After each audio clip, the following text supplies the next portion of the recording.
এক ব্যক্তি 15 টাকায় 12টি ডিম ক্রয় করেন। 14 টাকায় 10টি ডিম বিক্রয় করলে লাভ বা ক্ষতি কত হয়? এখানে লাভ ক্ষতির সূত্র দিয়ে দেওয়া আছে। এখান থেকে আমাকে লাভ হয়েছে না ক্ষতি হয়েছে সেটা বার করতে হবে। 15 টাকায় 12টি ডিম যেহেতু ক্রয় করেছেন, আমি লিখব 15 এদিকে লিখব, আর 12টি ডিম ক্রয় করেছে এখানে লিখব। এটা হয়ে গেল আমার ক্রয় মূল্য।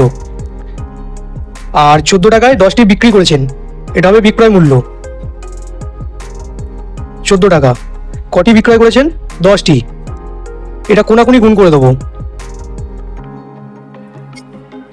15 আর 10 গুণ করলে 150 হয়।